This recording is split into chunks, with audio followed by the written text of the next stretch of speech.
How's it going, everybody? Welcome to Just Another Day, episode 10. We're super excited to be able to bring you the 10th episode of this series. Pretty big milestone for us. That's 10 weeks, 2.5 months, almost a full quarter year of weekly content, and we still have more coming. So if you like what we've been doing so far, stick around. If you're returning to us, thank you for coming back.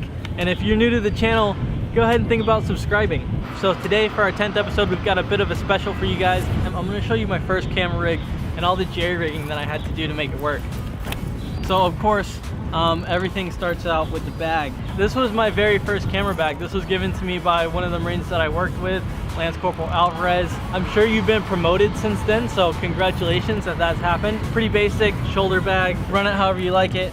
It works pretty good. This here is an old Canon T3, not a T3i, not a T2i, it is a T3. It was also given to me by Lance Corporal Alvarez. It's your standard Canon APS-C size sensor. Takes great photographs. This is still what I use if I'm gonna be out taking just pictures. Where it really suffers is in the video department. It's a little windy out here, guys. I hope that's not too bad on the audio. Shoots at a max of 720p. It shoots only 30 frames per second, and there's no manual controls when you're shooting video. So when you're shooting video, it's a fully automatic system. There are cell phones out there that will outshoot this camera in both specs and features. It's not the best, but this is the camera that I use to film. I've taken this thing down to Belize. I've taken this thing to Hawaii. It's been all over New Zealand with me. And it's done some pretty decent work. There's no microphone input jack. When I got my Rode Video Mic Pro, I didn't have anywhere to plug this in. I bit the bullet and I went ahead and got one of these Zoom H4s.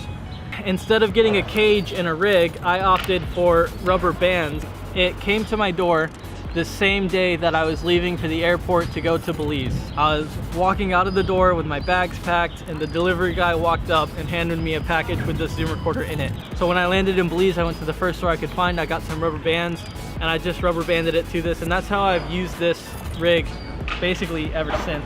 This screen on the back here, it absolutely sucks, and it sucks so bad that even with this attachment on here, it's still not very good. It allows you to kind of block out the sun, block out the glare. That's kind of its main job. It magnifies the screen a little bit so you can kind of see it.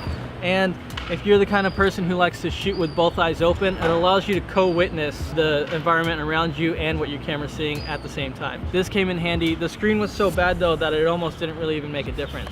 The thing that everybody needs on their camera is a Rode Video Mic Pro. This was my main rig just about 2 years. It's been hiking with me, it's been making documentaries with me. I've taken it all across the US on road trips. So this is a monopod. I would say do not get the twist lock ones. They're not very good. It's hard to know which way is the right way to twist it. See, I've had to mark it down with arrows. These feet have kind of worn down. Can't leave it to stand up on its own. It's not something I recommend. It will still gradually fall over on you if it's windy or if it's slightly off balance. It's got one of these handles to get you pans and tilts, and the key to what makes this monopod so much more effective is one, the feet on the bottom, and two, the fluid head on the top. So that allows you to kind of get stable, fluid, almost tripod-like shots and movements. What I would do a lot of times is use this handle back here, almost like a shoulder rig, and then with this eyepiece, it makes a very stable platform for movement. This is what got me started back in 2015 making videos, and now that I've switched over to the GH4, basically all of this stuff is obsolete.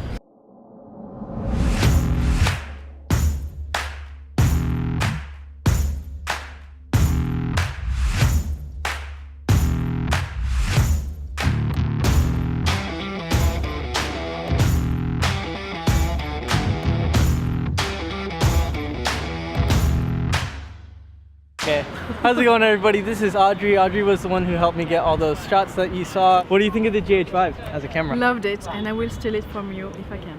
Hopefully you guys enjoyed this video. I find it fascinating to see what goes on in these ultra low budget situations, because I feel like that's when you're the most creative, is when you don't have enough money to spend or there's no budget for a project. That sort of forces you to think outside the box a little bit, and that's when you get creative stuff like having an audio recorder rubber banded to the side of your camera. It's actually something I haven't seen anybody else do yet, so I don't know. If you do that, let me know. Drop me in the comments.